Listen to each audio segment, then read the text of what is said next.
what happens when you hit midlife and think, what the F am I going to do with my life? When you actually look at the research around midlife crises, it's not a crisis itself, it's more about the mini crises that we go through throughout our adulthood. And us feeling either a combination of like stress and anxiety and a what the type of feeling, even just kind of going, who even am I? It's so good to be able to get grumpy and get irritated because that's telling you this isn't working anymore. Something needs to change. What is it? So a lot of it is going forward is about being curious and trying new things.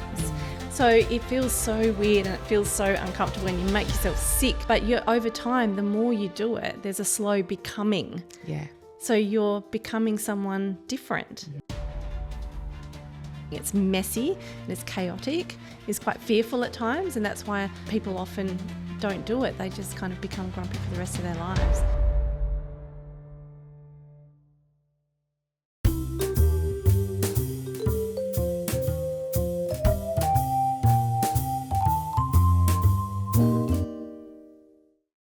Welcome everyone to the Reconnect to Self podcast, the show that helps you ultimately rediscover what brings you joy. My name is Scott. I am your host and also a filmmaker. And as always, I am here with my wife, Tracy, who is a counsellor, breathwork instructor, and psychedelic assisted therapist. How are you, babe? I'm very well, thanks. How are you? Good. Good to be back, like doing an in-person it's podcast. Nice. As much as I love Sophie's episode, but it's nice to have a guest In person? in our house. Yes. So today, the topic, actually, I'm going to say the intro and then we'll talk about what the topic is. So today we've got Dr Marny Lishman joining us. And I've got to be honest, I think this episode is actually one that people are really going to resonate with. Marny is a psychologist, a mindset coach, a media commentator, and she's written a couple of books. One is about burnout and the other is called Crisis to Contentment. And that's the one we're going to talk about today because it's all about what happens when you hit midlife and think, what the F am I going to do with my life? Very relevant. I can relate 100%. So, Marny, thank you for making the trek to our house. Welcome. Thank you so much for having me. It's a pleasure. I have followed you for quite a while on LinkedIn, and I think it was always just a matter of time before we had you on the show. Yes. So before we jump into the topic of what we're going to talk about, do you want to just give people a little of your background? Like, what's your backstory? What's my backstory? Yeah. Oh, I've been a psychologist for a very long time. So I've been in private practice for over a decade, but working with people one-on-one for a very long time, and I guess getting the privilege of hearing their stories and them sharing those kind of vulnerable moments and things that they're going through, I realised that there's so many people out there that actually would never go and see a mental health professional for a variety of reasons. And that's from me learning from my family and friends. There's so many people out there that don't get to hear and don't get to benefit and don't get the support from mental health professionals. So I thought I need to actually take what I do outside of the the office and take it out to events and workplaces and the media and books and things like that to give people what I know they might need sometimes before they even know they need it. Awesome. So that's kind of moved me along in my career and brought me here today with quite a diverse job. Yeah. Because I don't know if you can talk about it, but you were telling us you've got a third book in the pipeline, and that's a totally different topic from your other two. It is. But I learn from the people around me. And I think, when you're a mental health professional and you're hearing these stories, there's certain themes, isn't it? Because I think there's certain themes and repeating themes that actually come up. So I think a lot of us have our finger on the pulse of what's going on in society, even when people aren't kind of shouting it from the rooftops yet. So yes, the third book is about something that I'm noticing people probably don't cope with very well. And like I was saying to you before, I'm spending my weeks at the moment in tracky dacks, looking extremely daggy, trying to get a manuscript. Yep, getting all the pages. Trying to get that manuscript finished so that, I can actually support more people out there that I know that are finding it challenging. Yeah. Well, yeah, it's tough out Yeah. there. I think people are more open to self-help books now as well. Like Yes. so many people say to me, have you read the blah, blah, blah? I'm like, if they knew how many self-help books are out there and they're asking me about that one.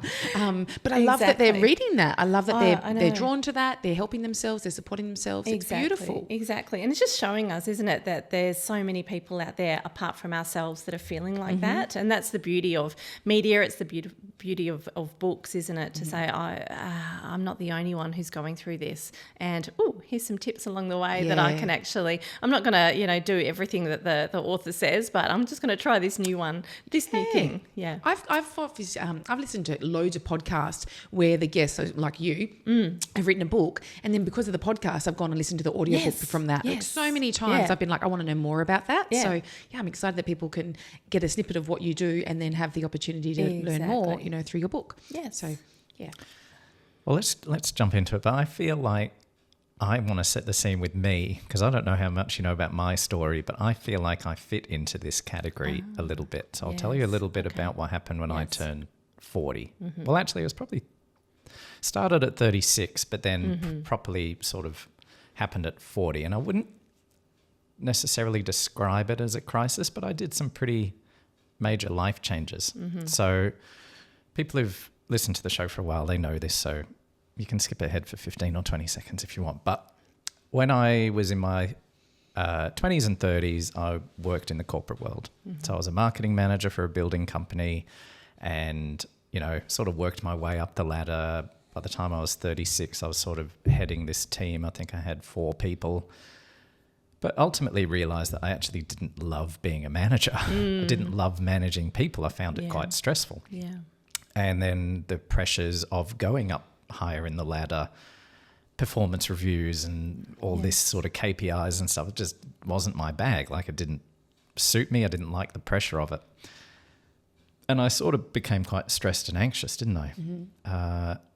When you look at photos of me from back then, I was real skinny because I wasn't eating properly. Yeah. I was just really struggling. And obviously you'd think I would chat to my wife about it, but I never did. Like, I kept it all sort of a secret. And then eventually sort of went to her and said, look, I just want to quit my job. Like, I'm really unhappy. And then we kind of talked about it, and Tracy was really supportive, and I ended up quitting and starting like a consultancy, but it was still in the world of marketing, right? So it was me and my business partner. And it was kind of then I realized, well, I'm actually doing the same work.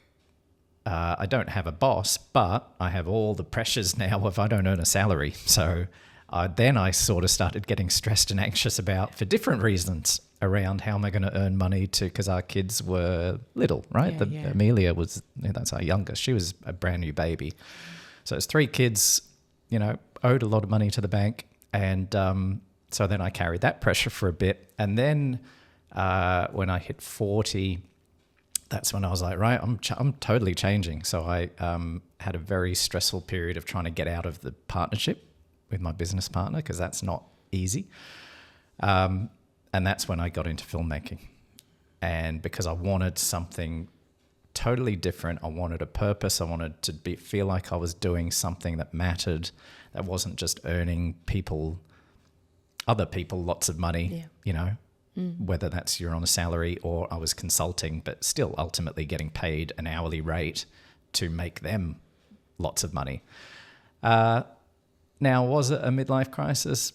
I don't know, but I definitely took some pretty big risks to change my life. And having chatted to people over the years, I feel like a lot of people want to do that.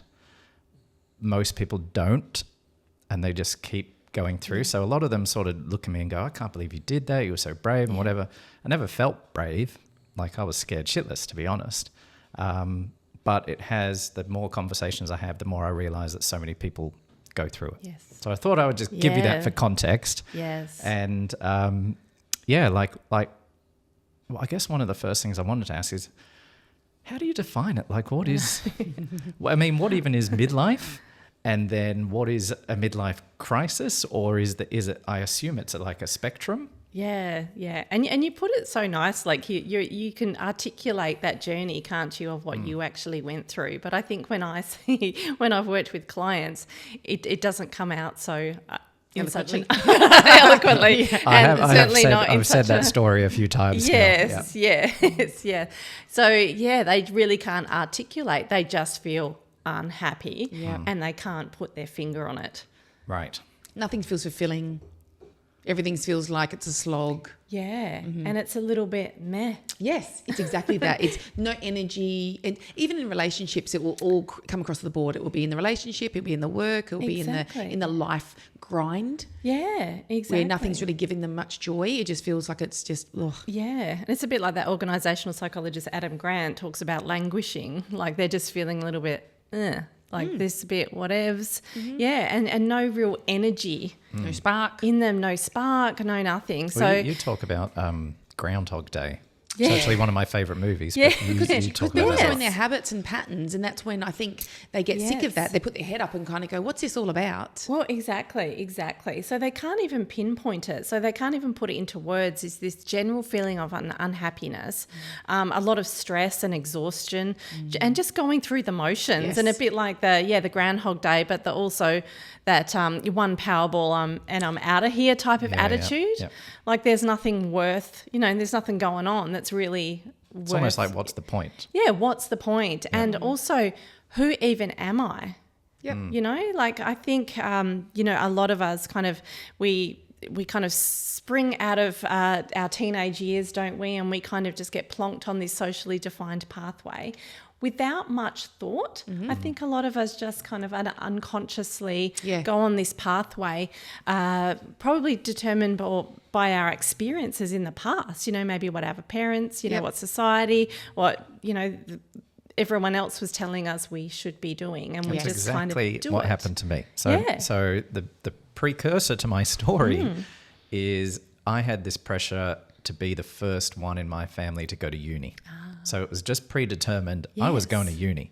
Yes. There was no gap year. It's like you graduate high school, which I scraped through, by the way. Like it's not like I nailed it. Like I got a pretty average TE score is what it was back then.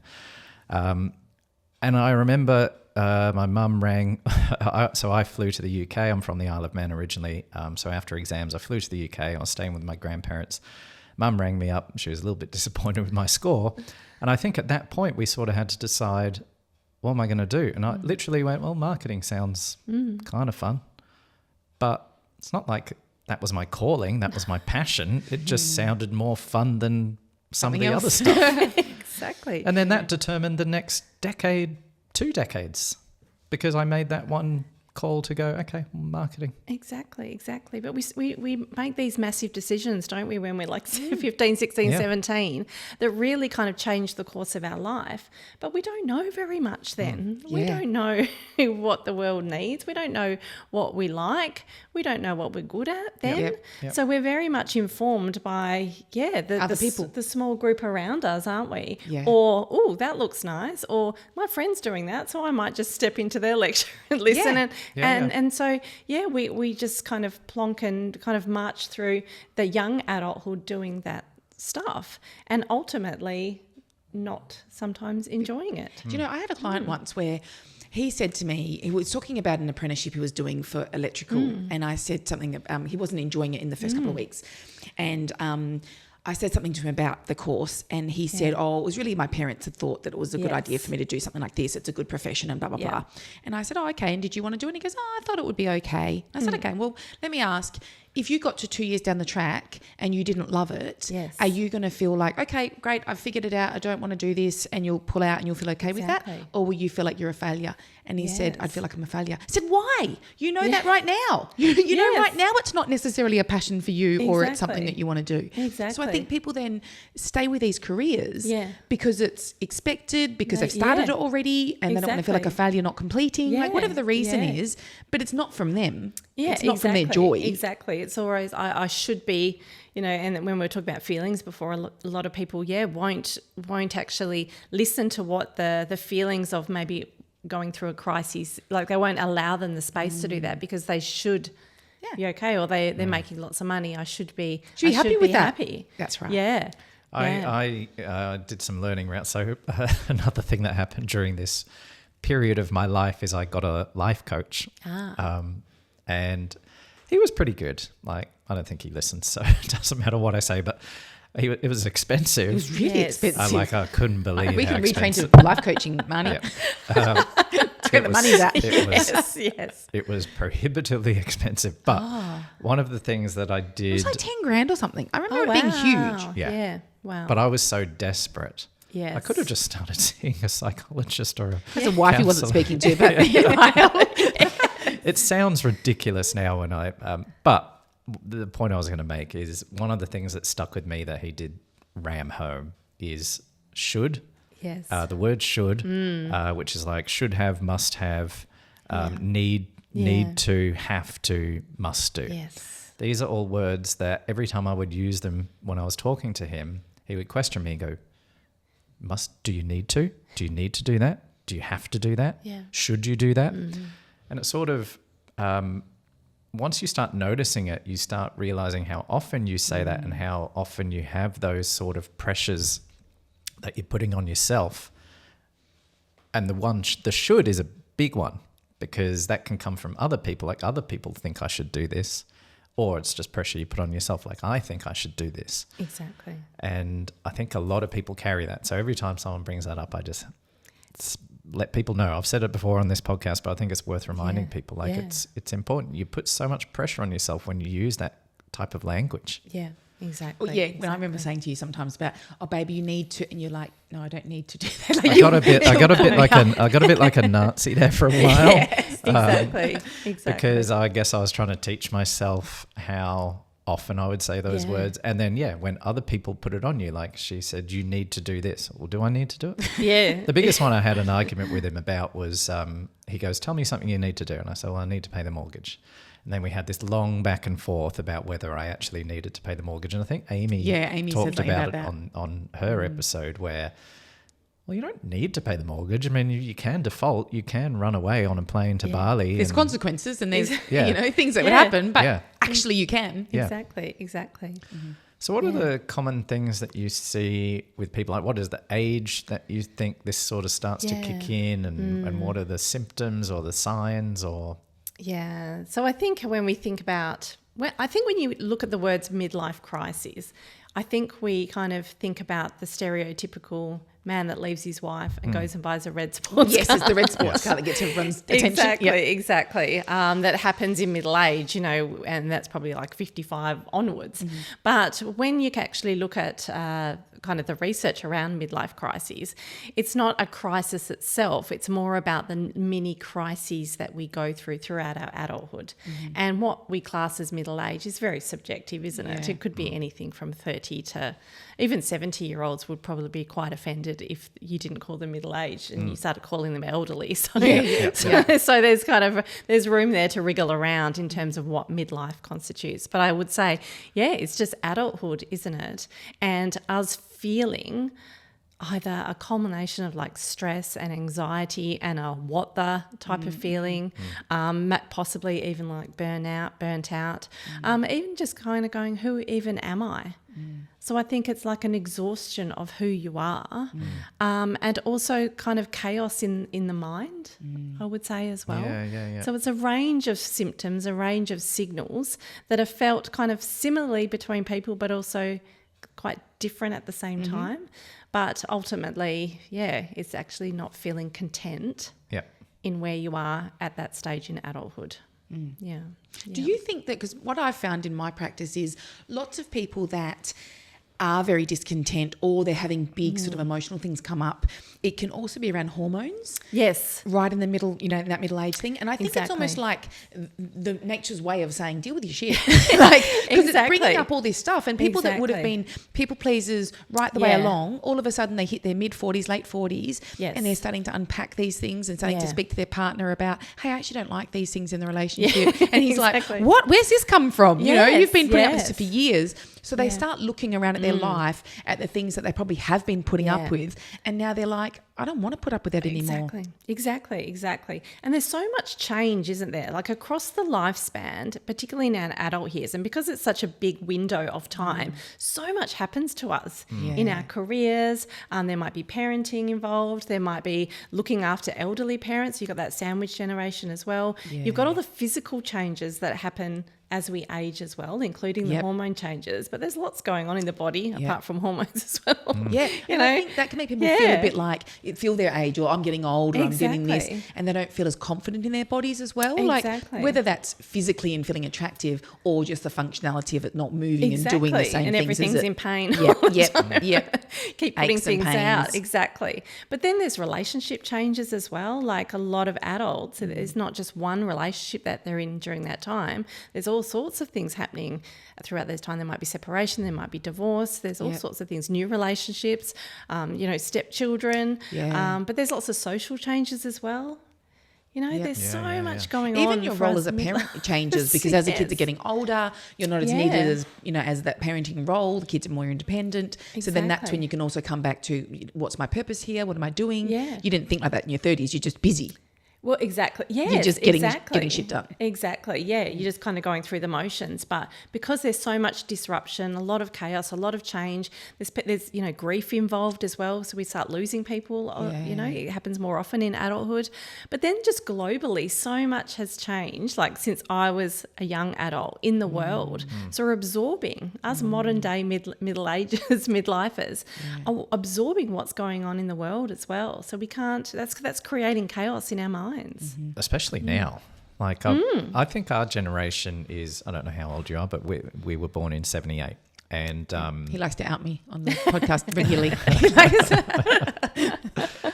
So we're Gen Xers, and I find our generation fascinating because we were the ones who had the analog early childhood, then sort of digital kind of late teens, mid to late no teens. one could afford a mobile phone. I was one of the first ones because my brother worked at Telstra. So I couldn't message anyone because no one had a phone. I thought I was early 20s when I got my first phone. And then we're now seeing this whole other revolution of artificial intelligence coming through, and the state of change that is happening now is fast, ridiculous. Fast. Exactly. Like I haven't even spoken to you about this one, Tracy, but there's AI podcasts now.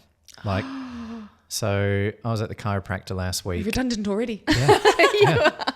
And he said he took a paper, so it was like this complicated medical paper, put it into AI, and basically the AI could spit out a conversational podcast that talked about the topic of this particular medical paper. Wow. And he played it for me like a minute or so, and it was so realistic. Exactly. And our little brains are trying to comprehend this world and where we've come from to where it is now. Like, I think that adds a layer of pressure as well. It certainly does, because we're still in the workforce, and we'll still be, us Gen Xers are going to be in the workforce for quite a while. But like you said, we were around with record players, with cassette tapes, CDs, MP3s, and kind of the streaming as well. So we're having to keep up with all of this. In a brain that when change was slower, well, it seemed to be slower when I was younger. So, I think it was slower. I really think it was slower. Exactly. We had time, didn't we? to kind of, recalibrate. So you add all those things that we just said, grieving, parenting, looking after elderly parents, career changes, relationship changes, body changes. You package that all up, and it's hard to keep up with, isn't it? Yeah. And we don't have, in the modern day, we don't have the village to support us. So Tracy talks about that a lot. Because it's huge. That's why everyone's so busy. Because we don't have all those supports around that we would have had before. Exactly. But amongst that chaos, and this is what I talk about a lot in my book, is kind of in chaos, something can happen, can't it? If you sit in it for a little bit and ask yourself, what's going on here? Why am I feeling like this? In all these different areas of my life, what is actually going on? And is there something I can do, with these feelings, this grumpiness, this irritation, this meh kind of feeling? What is that telling me about what I need to start doing in my life, what I need support for, so I can put myself on a pathway to a better second half of my life that was even better than the first half. So once people reach this point and, you know, they start to realize they're unsettled or unhappy, what you were saying, there's an opportunity there. So where can people go when they hit that sort of stage? Yeah, I think the first place that people naturally go to is their friends, isn't it? So I think, like talking, and I think particularly in this day and age, a lot of people are talking about midlife more than they ever have. So I think agree. that social group and talking to your mates about it is probably the first most powerful kind of stop, don't you think? Yeah, I do. And I think that nowadays, like you said, people are talking about that much more. Like it's on lots more podcasts, it's on much more reels and, you know, the social media stuff. Yeah, exactly. So I think, be vulnerable and be really honest with your friends. And the more you do that, you'll realise that you're certainly not alone. And they will realise that they're not alone as well. Yeah. And they can reach out for support. But I think what I often find is that, when people get to that kind of breaking point, that's when they often will go and reach out to a mental health professional, or they'll go to their GP, who is often a wonderful conduit, aren't they, to mental health professionals that they reach out to. So I think, going and seeing someone and actually talking to someone about how you truly are feeling so that you can tap into what's going on and dig deeper about what's behind those feelings is probably the first thing that you need to do, is actually get it off your chest. Do you think people, like, because we've talked about this a little bit on the show before, where it's also the point where you realise, these were the people I was friends with in my 20s and we don't necessarily have everything in common as you get older. Yes.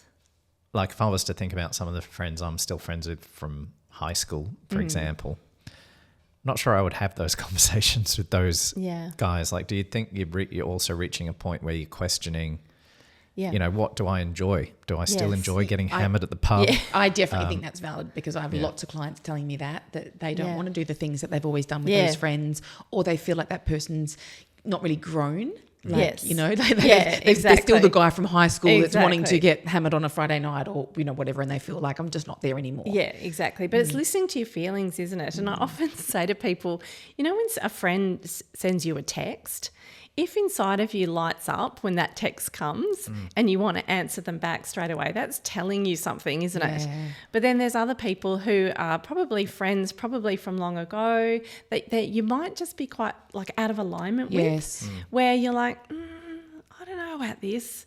You know, that's telling you something. Yes. So it's very interesting what your mind and your body are whispering to you all the time, but we're often too busy to notice. That's what I think the problem is. Yeah. We're distracted from the outside and we're not tuning into the inside. Exactly. So I think when we think about friendship, and that's why midlife is often a catalyst for changes in our kind of social groups as well, is that if you tap into your feelings a little bit more, then they're going to tell you what you actually need, you know, what is actually good for you right now and what really isn't. So I think, in terms of friendship, if you know that person's going to spark joy in you and they are sparking joy, and you feel good when you leave those social interactions, that's telling you something, isn't it? But if you feel quite the opposite, or you feel unheard, or you feel, you know, just not in alignment. That again that you said, like after leaving it, you're like, it was fine, but exactly, I could have stayed home and felt just the same. Exactly, you know? Exactly. Yeah. So that irritability or that grumpiness or whatever the feeling is, the frustration or whatever that kind of perceived negative emotion is that you're sitting in, is telling you something about what's working in your life and what isn't. So this is why middle age can be really powerful, because it's putting you on a pathway that's probably better for you. Yeah. Rather than those automatics, rather than being reactive to life, rather than being, you know, choosing what you want and being proactive. Yeah. Exactly. Well, Tracy, this is something you said when we talked about, before we knew Marny was coming on the show, we thought we should do something around midlife. And you said midlife crisis or spiritual awakening. Yeah. I think that's a big catalyst for spiritual awakenings. People getting to the point of going, what's this all about? You know, I've earned the money, I've got the house, I've got the stuff, in that feeling of I've got it all and I'm not content. Exactly. And I think that's where people then start thinking, okay, yeah, what's this all about, and what am I doing here, and what's this life about? And if they choose to go to a spiritual path, which actually just means coming from your heart. People think that spiritualism is this amazing, I don't know what they think it is, but really it just comes down to you're coming from your heart. It's coming from inside, isn't it? Yeah, exactly. And you're heart-led, you know, for yourself and for others. Exactly. You're not interested in the material thing. We're not saying you're not interested. Of course, we've got to live and we've got to function in society, but those things aren't what drive you. Exactly. But you needed sometimes to do all the other things first. Yeah, to set yourself up to be. Exactly. Yeah. And that's why, midlife can be so... It's so good to be able to get grumpy and get irritated, because that's telling you this isn't working anymore. Yes, it's got to change. Something needs to change. What is it? And sometimes you need to have experienced all the other things first. You need to have made mistakes. You need to have pursued money because you thought that's what would make you happy. Yeah. And you need to have gotten it. Yeah. And then to get to that moment where you've realised that's not it. I've just moved the goalposts further. Like it's not that. I think people don't realise that, because I've had so many people, like you said about the one Powerball, I'm out of here. So many people say about money and if I won lotto and da-da. And we've got a friend that's won lotto, and it did not change, it doesn't. relationships in terms of in a positive way. Like she still had all the same dramas that everyone else had, you know. Well, she just more dramas. Well, she did, because there was more expectation on them now that they've won lotto. So for people that have that as a dream... Yeah, you know, that's not the be all and end all. Like relationships, you know, quality of life, all those things don't just come from money. They come from, you know, the interactions you have with people, whether you feel good about yourself. Exactly. You know? It is. Yeah, I heard something interesting about lotto and winners on another podcast. I think it was Diary of a CEO. Yes. There is a statistic that says the next door neighbour of the person who won lotto is statistically more likely to go bankrupt.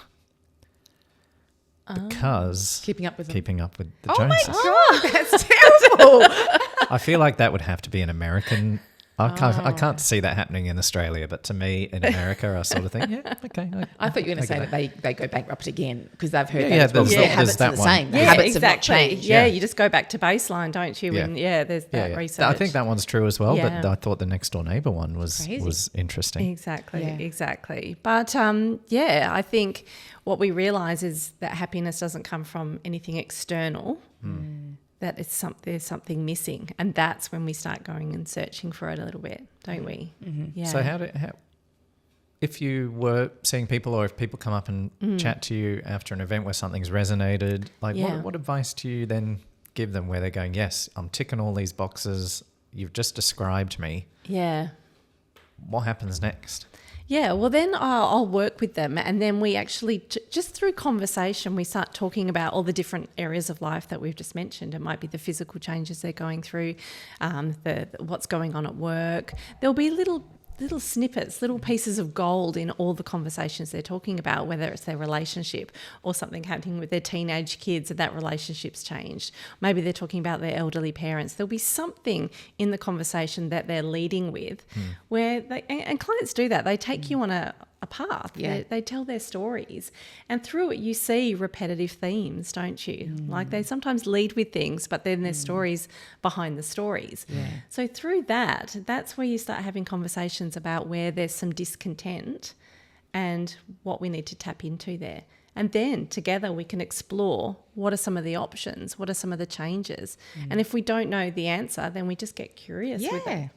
We just get curious. I think lots of people need that self-care. Like I think it's at that point they start realising, I've been doing everything for everybody else for all these years, and I've actually been putting myself last, or I've been not really prioritising things that I find exactly. enjoyable. Yeah, and that's what usually happens when we go through all these different areas, and sometimes it takes quite a long time. It's not like a one conversation thing, because sometimes people need to do a hell of a lot of debriefing.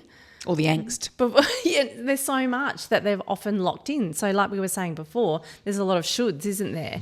And there's a lot of other feelings that often are getting in the way of that. So once, after a few sessions or a few conversations, we get rid of that and we tap into what's really going on.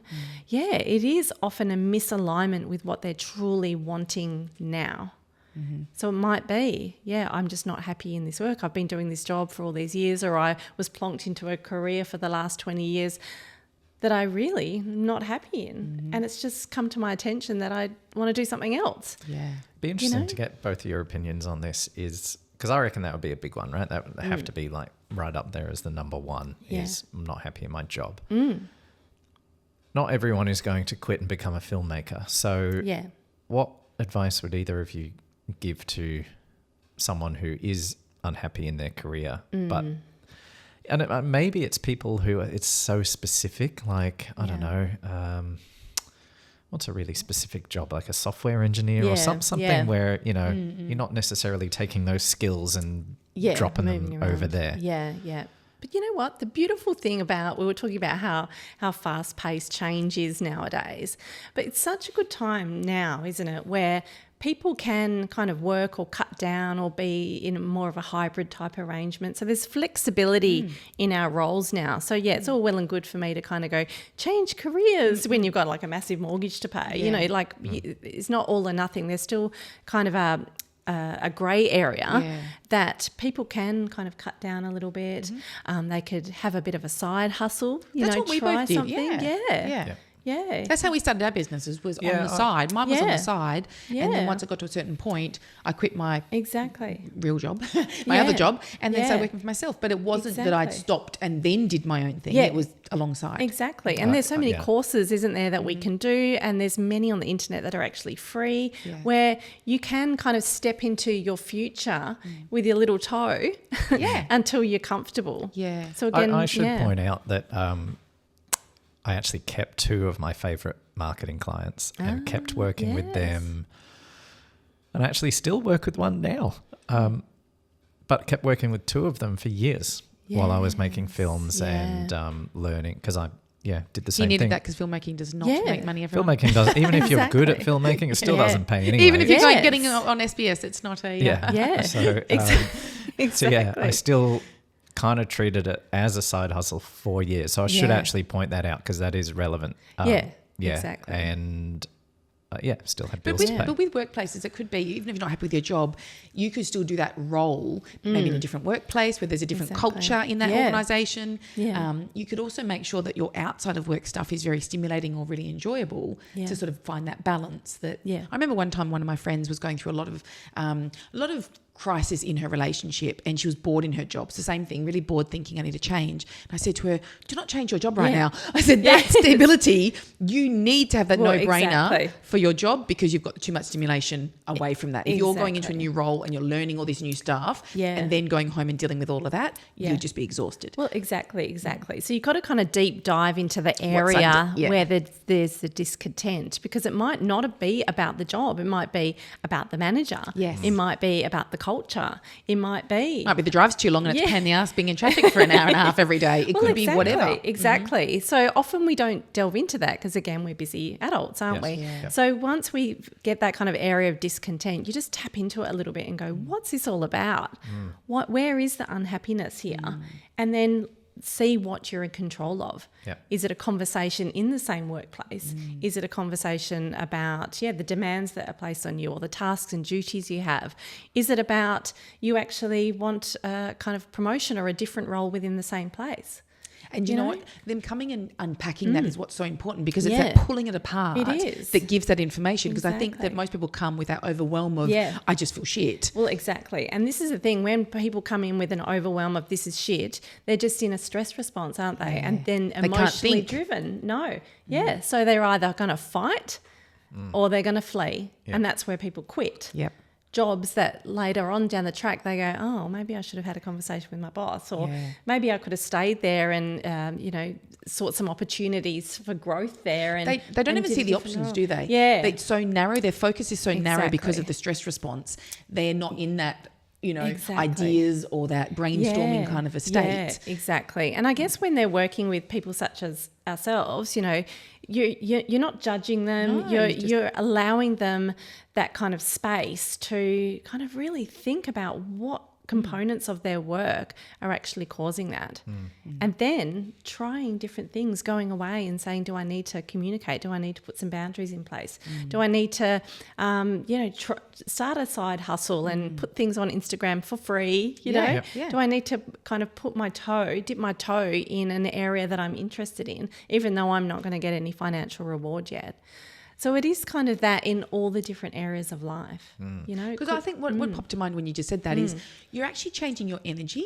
Yeah. When you're putting something free on Instagram that inspires you or you're thinking is going to be helpful to people, your energy is going to be good behind that. Yeah, and so that slog that you might have been filling with work is going to shift a little bit because you're doing something nice for yourself or for, you know, growing something. Yeah, exactly. And then as we know, you gain momentum, don't you? Yeah. Like if you put something out there that is coming from a positive place and it's heart-led, it's amazing the feedback that you start getting from the world. Yeah, isn't and then it? you want to If do more and more. Do something small every day, and your other life that you've got now that's still making you feel a little bit meh gets a little bit less meh because you're doing this other thing that lights you up, and over time that one gets smaller and future you grows. But it all starts with discontent. It all starts with being angry at stuff, being grumpy, being irritable. But don't push through that, because that's what I say to people. Yeah. Like when you wanted to quit your job, you used to feel sick going to work. And I have lots of clients like that where they feel sick. And I'm like, well, that's your signal. That's your body telling you this isn't okay for you. And people will just push through and push through and push through. And that's where we lead to chronic health issues because you haven't listened to your body. I know, so your body goes, right, I'll tell you bigger and better then. Exactly. Isn't it amazing how that happens? Like your body says no, doesn't it? Sometimes before your mind is clear about it. I remember when I still had the job in the building company, and I used to go to the gym at lunchtime. And I started going to the gym and just felt like I had no strength. Yes. Like my whole body felt weak. Like I always felt tired. And at the time, I didn't even know that I was stressed. Like that to me was... You're normal. I thought, it's to do with what I'm eating or, that was around the time I realised I was gluten intolerant. So I just sort of put it down to that. But it was 100%, it was stress. Exactly. But isn't it amazing how we go through the course of the day and we're just busy and we kind of operate outside of our awareness, don't we? We're very automated, like... habitual creatures as adults. But if we all just slow down a little bit and kind of listen to what our body and mind are whispering to us, it's amazing what it's telling us. And there'll be so many things that we do throughout the course of the day that your body doesn't want to do. Like the energy totally changes when you have to do things.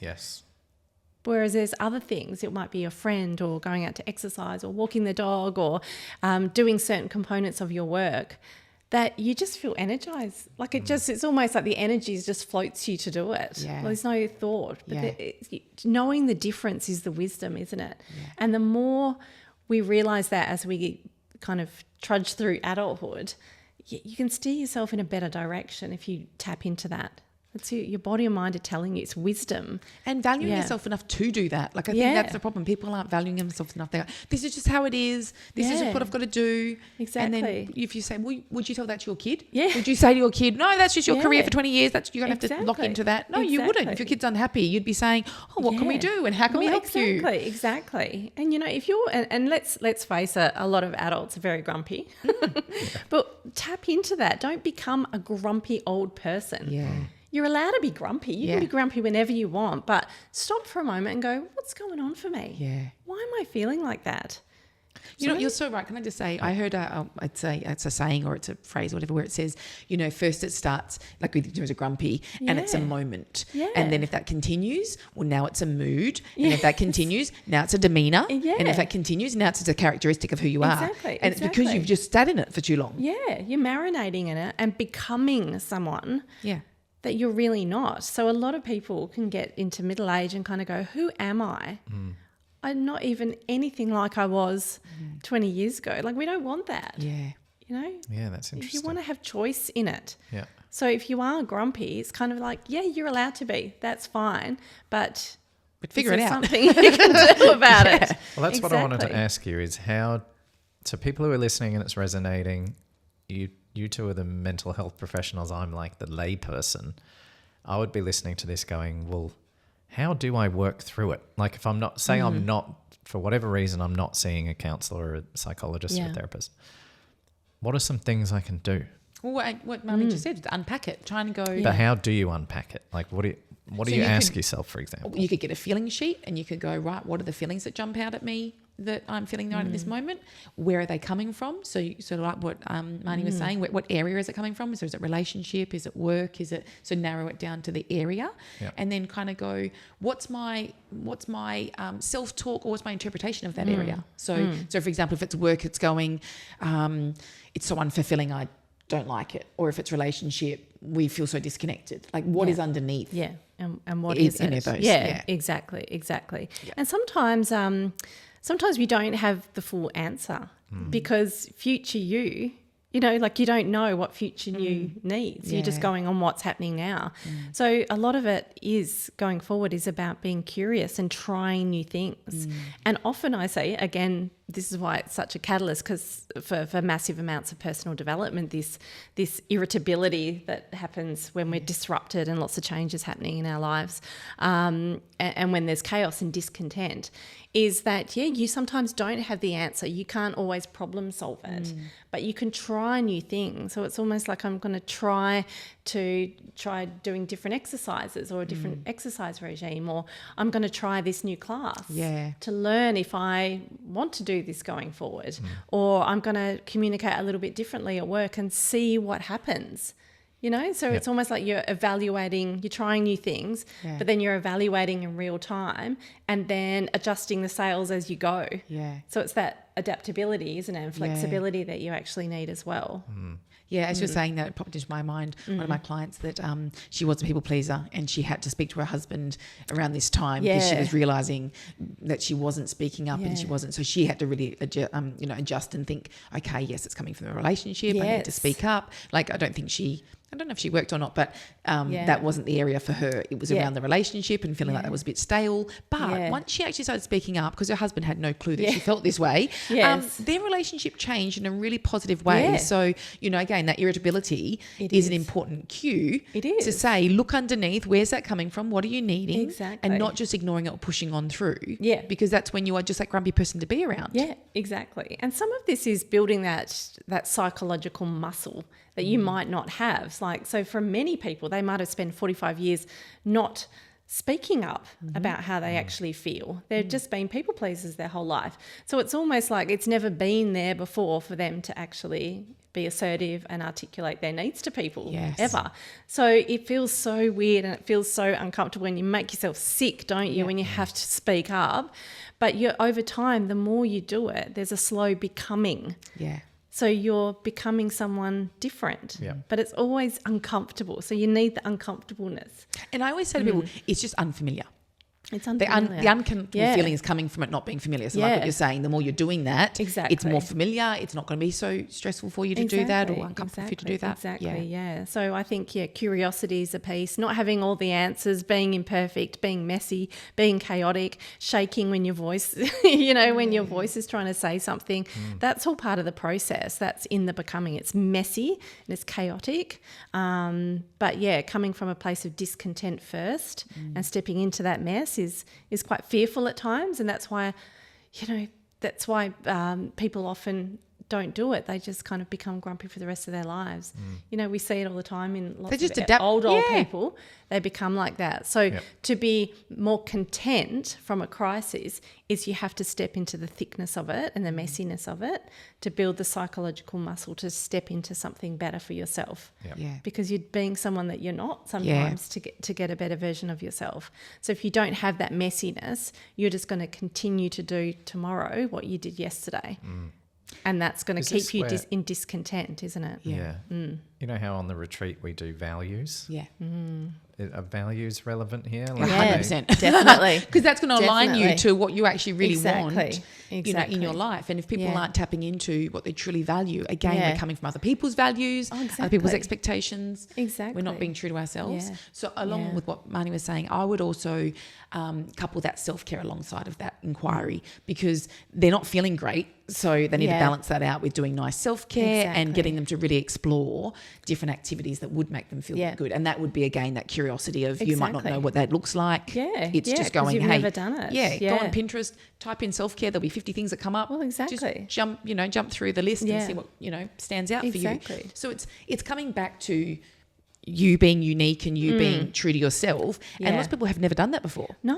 And the beautiful thing about being middle-aged as well is that sometimes we're clawing back a little bit more time. Yes. Like kids might be growing up. A bit more independent. Yeah. So we're less needed in some ways. So we can kind of slow down sometimes a little bit and take control of our time a little bit more. So it's amazing how many, and you've probably seen as well, Trace, how many people start becoming fit Yes. for Yes. the first time in their life, Yes. in their 50s. Yeah. You know, I've seen people like starting to train for marathons. Yes, I do. Yeah, I've Like, done marathon ones as at well. that, or starting Pilates or doing things like being creative for the first time or starting to learn a musical instrument because they've never had the time. Yep, got into a pottery before class that. or going and Yeah. doing some sort of, something they never Exactly. tried before. Yeah. Exactly. And those are all amazing.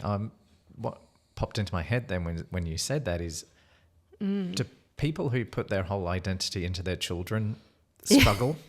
Yes. Because there's going to be a point where the kids kind of go, well, I don't really need you Yeah. anymore. They Definitely. do struggle. That And I empty imagine nesty that kind of all thing as well. falls into the midlife. Exactly. Well, it's around area. identity, isn't it? Because I think, Yeah. again, if your role has always been mum that takes a kid to dance class and takes them to here, there and everywhere, Yeah. and then all of a sudden those things aren't needed, well, who am I? And, Yeah. and what am I? And, Exactly. what's my role here? Yeah. Exactly. And that's the same with, other things. When you've put all your eggs in one basket, Mm-hmm. whether it's parenting. I mean, I see it with people without kids and they've put all their eggs in and into their relationship, their person, their soulmate, and then they split up.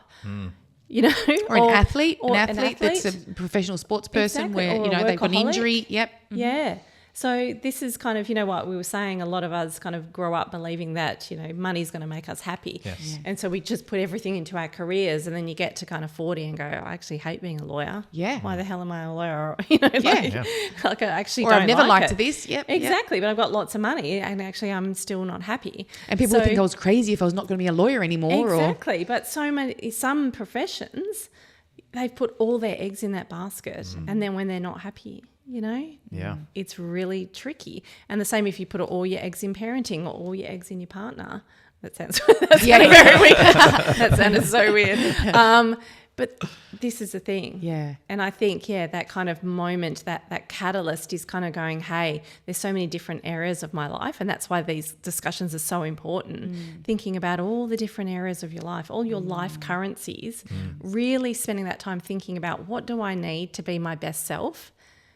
And in each of these areas, what is working and what isn't. Yeah. And it's allowing what yourself needs to be made redundant. It's allowing yourself the time to do that because, again, I think Yeah. that's where people get so busy, they don't create that space and that Yes. time. And this is where people going out into nature and getting more into nature Yeah.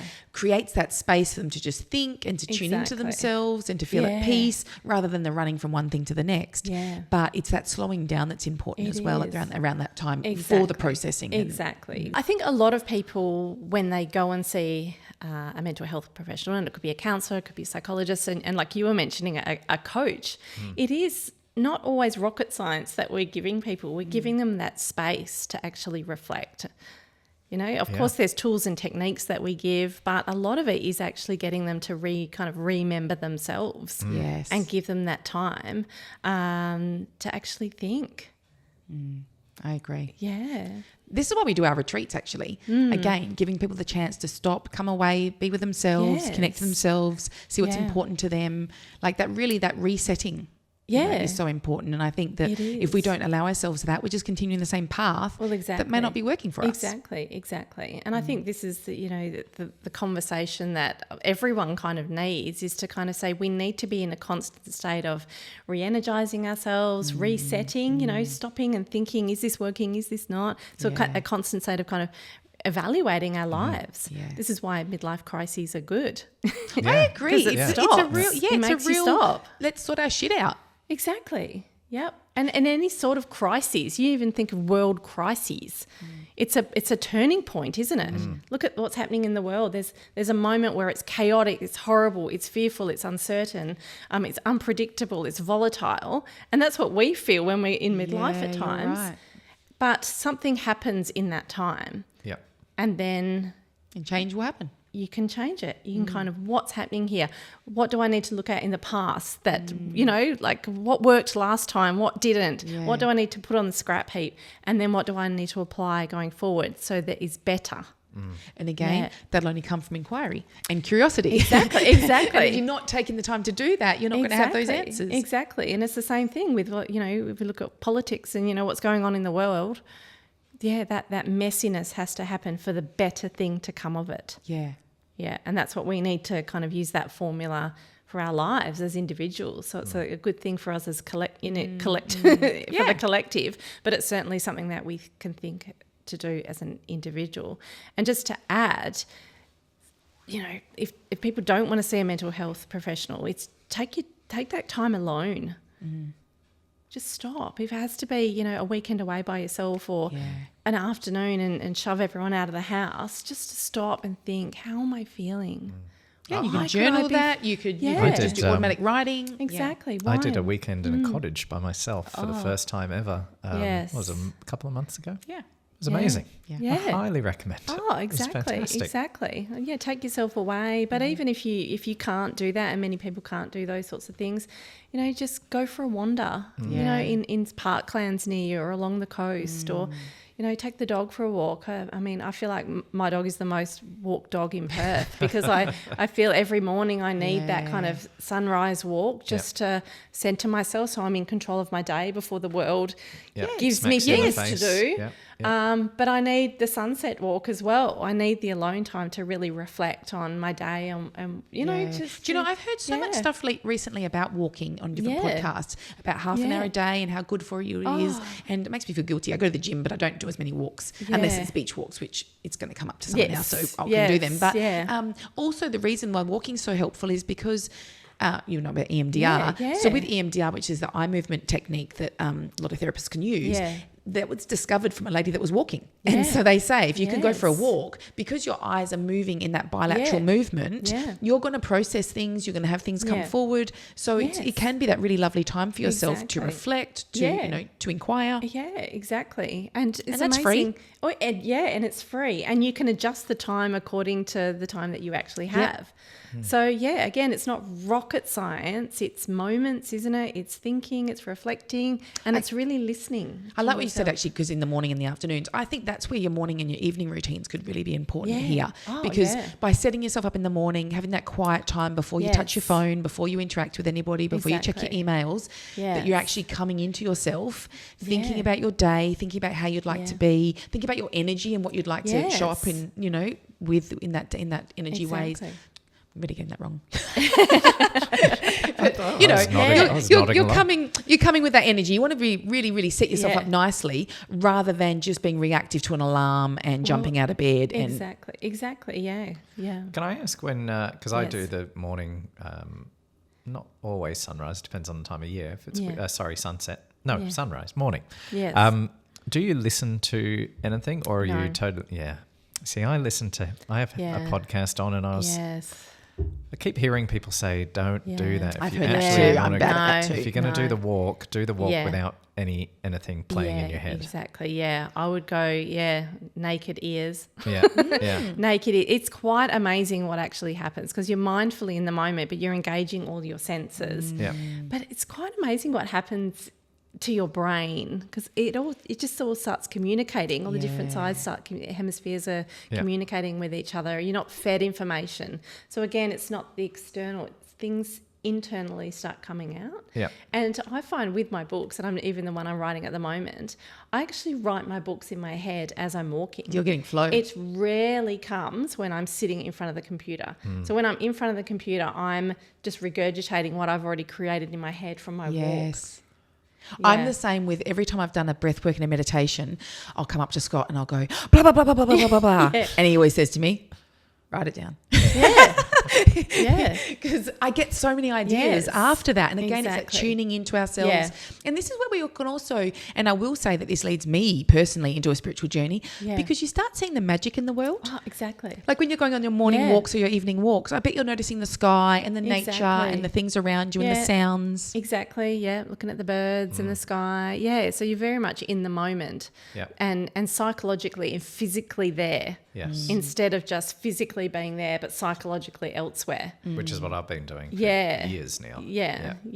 Okay. Yeah. I No, mean, there's a no time. difference. There's a time and place for everything, isn't Yeah. there? So, I love listening to podcasts. So, I have them on in the car. But then there's times where I just feel like listening to 80s love songs, which She's is my girl. probably way She's- too often. She must be my girl. Yeah. Tracy just did a reel on Instagram 2 nights ago about 90s music is my therapy was the little headline on the love it. video. But I love essentially you were saying you can Oh, well, it's relevant here. Well, yeah, that's another way of going back into yourself. Well, just because Yes. music can evoke such memories and take you back to certainly can. places. So my suggestion was if people were to think about a couple of songs from their childhood or their Yes. teenage years or an Yes. artist they followed, Yeah. queue up a playlist of 3 songs and play it while they're getting into the shower and out of the shower and things, Yeah. and just take themselves back to that time Yes. of where they were when you were Yeah. listening to that music. Like some of those Yes. those big ballads and things. I remember Yeah. being in a car, screaming at the top of my lungs, singing along, but maybe because it was a huge moment in my life of being emotional. And then you look back now and you think, gosh, that doesn't matter at all now. Exactly. So again, this is a good Exactly. point that even this angst, like even for you thinking back to your yucky feelings at your job, you look back now and you're grateful for that. Yeah. Oh, absolutely. And again, that's Yeah. what you Which said, is you've got to actually get into the exactly- messiness Well, to make the change. Exactly. For me, it was things had to get so bad to actually do something about it. Yeah. And you wouldn't if they weren't that bad. Yeah. You would have stayed. Which is and probably you'd what be a meh. lot of people go through is They do. it's fine. That's what it is. It's the Yeah. pushing Yeah. through when it's fine rather than what you were saying when you lit Exactly. up. You Yeah. want the lit up, not the... Yeah. Exactly. I was just lucky enough, I consider it lucky now, that it was worse than, it's fine. It was a lot worse than that. Yeah, So yeah. that's what prompted me to do something. Exactly. If that hadn't have happened, my life would not be sitting here doing this. I Yeah. can tell you that much. Yeah. Well, exactly. And this is the thing when you hear stories or, when people have gone through an enormous struggle or adversity, it's quite amazing what actually happens psychologically. That's where you build all those psychological capabilities, isn't Well, it? they say Not when it's easy. Yeah, they say that's post-traumatic stress, but there's post-traumatic growth. Exactly. So the people that can Exactly. have that. I mean, you Yeah. look at all those stories where, I remember the one, the lady that got burnt in the marathon Yes. fires. Yes. When you hear these stories, people wouldn't change actually what happened to No, them, which no. surprises me, but doesn't Exactly. really, because you think they've Yeah. grown so much through those challenges Yeah. that now they see themselves in a way that they go, no, I like who I am Yeah. and I want to be this person. Exactly. And I wouldn't have got here without that. Well, exactly. And, like what you were saying before about tapping into the music of your past, there's a chapter in my Crisis to Contentment book where I actually say to people when they don't know who they are anymore and they don't know where to go going forward, so they're in that kind of chaos and confusion, I actually say to them, get out the cassette tapes. Yep, beautiful. Get out your album and just listen to them, or get out the old photo albums and sit in nostalgia for a while and see if there are any clues of who you once were before the adult world got hold of you. Yeah, that's a because great there'll be idea. little things that have remained dormant that are actually inside of you that you might need to bring into your present life. And then further to kind of that adversity, I actually say, think about, because there's some songs that we listen to that remind of us of traumatic things that have Yeah. happened as well, really hard times and breakups and, someone might have passed away and we remember that song that's attached to them. Listen to those as well, because they'll not only tell you about how you felt, so it might bring up some tough kind of emotions, but it will show you what strengths were built in that time as well. Yeah. Because often in those moments we became stronger than we thought we Yeah, were, and we yeah. didn't think we could handle the cluster of emotions at that time, but you did. Yes, and you learnt from it. Yeah, and you learnt from it, and now you're stronger as a result of it. So bring that Yeah, bring those capabilities into your life now. I love that. So yeah, I think get out the Whitney Houston and the Fleetwood She really Mac is that girl. and the Yeah. I think I commented on your post, said Roxette. That was I it. do love a And Roxette I love a ballad. Yep. Roxette. Any power ballad, I would say. Anything like arms in the air. Exactly. Yeah. And every Bon word. Jovi. Bon Jovi. Oh, Bon Jovi. Yeah. Yes. Yeah. But my reference was Savage Garden in the reel. I used to love a little bit of a Truly Maddy Deeply. Yes. Yes. So I agree. I think going back to those times as well is really helpful in lots of ways, because also you're looking back at that younger self, and having a different lens now than when you were living it and experiencing it now. You can look back with compassion. You can look back with, kindness, compared to going, oh my God, I was such a daggy teenager or such a whatever. Instead you can go, no, you were great. Yeah. But there's so many clues. There's so many things that we truly are, that as we went out into kind of our 20s and 30s, we actually just put these parts of ourselves down somewhere because we didn't have time for it, or society said, you didn't need that, or you're not going to earn money from that, or that's a bit daggy, doing whatever that might be. You might have been in a relationship where that was kind of squashed. So there's so many parts of ourselves that we put down on our journey. So being really reflective and saying, is there something I can pick up? Yeah, that's good. That's a really good and bring one. to my life now. Yep. And then going forward, the curiosity, because there's so much we don't know as well, is to try things out. Because you don't know. Because if you hadn't been exposed to it before, how do you know it's not going to be a super cool thing for your life going forward? Yeah. So it's an opportunity, isn't it? You're so right what you just said about the putting down activities. I had a client literally just yesterday, and we're doing EMDR, and we were, working through some things. And one of the things that came out that he was saying to himself was, I need to get back to my hobbies. Because ever since the breakup, he hadn't done the hobbies, and he hadn't done the hobbies because he was creating time for the relationship. Yes. But then since the breakup, he hadn't picked them back up again. No. And it was only through EMDR that it came to him that he was like, I need to really get back to those things I enjoyed. Yeah, yeah. And then it came to him when he was saying, and if I do the things I enjoy, I'm more likely to meet the person that's going to do those things also. I know. So it was this win-win that came to him. But again, like something like hobbies, it's not rocket science, but yet people don't do it. Yeah. It's actually pushed down on the list of priorities, not even thought about for decades. Yes, I totally 100% agree. I've banged on about hobbies on this show for a while because I'm big into DJing. And to me, that brings me so much joy, but also there is actually, I've never thought about this until now, but there's the nostalgia because I will play some of the music that I played in my 20s. And it's a little bit like meditation for me because when you're DJing, you go into flow. You're in flow. You're not really thinking about anything else. And I think guys in particular give up on their hobbies. I think that's quite common. Yes. The other thing I wanted to touch on is your use of the word curiosity. And again, apologies if I've said this on the show before, but you're friends with Shill. Shill's been on the show before. Yes. And he does this thing called Perth Unfiltered. And it's you've got 5 minutes to do this speech. Yes. And I did one. I think that was the very first. Is it inaugural? Is that first? I think so, yeah. It was the inaugural Perth Unfiltered, and my topic was curiosity. Because when I was going through my little, whatever we're calling it, let's call it midlife crisis for now. Yeah. Or spiritual awakening. Or probably, well, it was sort of that. For you, it ended up being a spiritual awakening. Because I followed you. But, I was listening to podcasts, reading books, or listening to books. I don't read a lot. And everyone was always saying, follow your passion, follow your passion, follow your passion. And to me, that actually put way more pressure on me because I was like, well, what am I passionate about? Yeah. Other than DJing, and I did sort of start that, but I'm not going to be a world famous DJ, especially at 40. Like that's sort of the young man's game. The filmmaking, the reason curiosity, the word curiosity helped is because it takes the pressure off, because it goes, okay, well, I'm not passionate about filmmaking because in reality, and even now, I'm still a bit nervous around cameras because they're so complicated. There's so many options and menus and lenses and they're really difficult to use. So I wasn't passionate about that side of filmmaking. I like the storytelling angle. But then I was like, well, just be curious. Be curious about learning a little bit about cameras. Be curious about how you make a film, all the things that are involved. And that took the pressure off. So it's funny how words can hold so much power, Exactly. either you know, positive or negative. The word curiosity anyway for me is really powerful, because I say that with clients. Like if you're in a relationship and your partner's had a big reaction, get curious about that. Don't judge it. Don't react to it. If you get curious about it, that takes everything down to a softer level. It does. You know.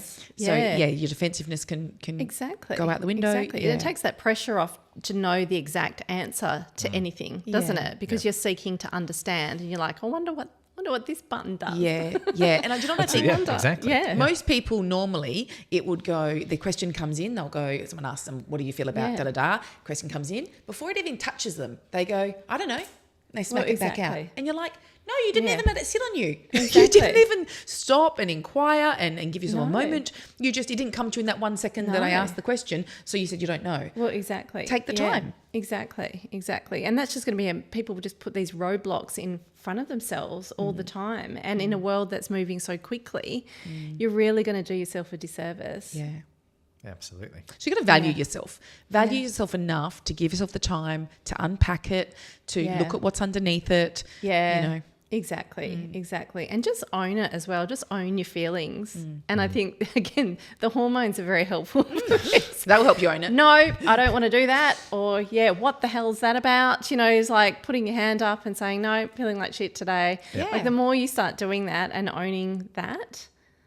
Yeah, that's like you said, doesn't light me up. So owning that. Yeah. I don't want to go to that outing today. I'm knackered. Exactly. Yeah. So choosing your own energy over that to-do list, over that shoulding. Yeah. That, I should be doing that and I should be doing that. Exactly. Yeah. It's the becoming more of who you truly are. Because so many of us, I think, early before we got to middle age, have been operating not who we're out of alignment. Yeah. Because of all our experiences. So this is almost like the discontent that we might be feeling in lots of areas or just a few areas of our life. It's the first step to realigning again, isn't it? Yeah. Well, that feels like a nice way to end. Yeah. Unless there's anything else. Is there any other topics that you want to cover that we haven't talked about? We could sit here all day long. Well, we're going to have her back on when she does the next book, because I'm so excited for the next book. No pressure. I assume we can't say yet what that's about, right? I won't say what it is. I'm just guessing. I mean, if you want to. Yeah, no. But you know what? I have the messages peppered through the Crisis to Contentment book. So what I've done in both my other books, in my burnout, is I realise what chapter actually needs a full book. Yeah. So there is a chapter in Crisis to Contentment that actually becomes a full book, which is the new book coming out in May 2026. Isn't that pretty amazing that you can say, in my other books? That's just part of your sentences. In my other books and in my new book. That's just part of your normal. Yeah. Well, in 20 years, I'll be like, in my 50 books that I've written. Yeah. I go for all my walks and I get on my books. Lots of walks. Let me do the plug. I've never got to do this before, so I'm quite excited. So there's my camera. It is Crisis to Contentment by Dr Marny Lishman. I assume in bookstores or on your website or all good Amazon. Bookstores, that's what we say. Yeah, it's everywhere online, and it's also on like Audible and. Oh, perfect. Awesome. Did you read can it? Get it in. It's my dulcet tones. Yeah. Is it? Wow. Wow, that's impressive. Good on you. What was that process like? It was cool, but I did have influenza A and the remnants of it throughout. So the poor audio, the poor sound technician is probably traumatised from the amount of coughing I had to do in between sentences. Oh, really? Oh, no. What are the chances of you getting that right when you're recording? Oh, yeah. And I had it for like months. Like I had it. And, like when you've been coughing and spluttering, it stays with you. Oh. So it was messy, but he got rid of it. Do you do it all in a day, or does it take a few sessions? Per book, it was about 12 hours per book, I think. Okay, that's a lot. Something like that. Yeah, 12 hours per book. Wow. Yeah, so chunked. It was in chunks. Jeez. With coughing in between.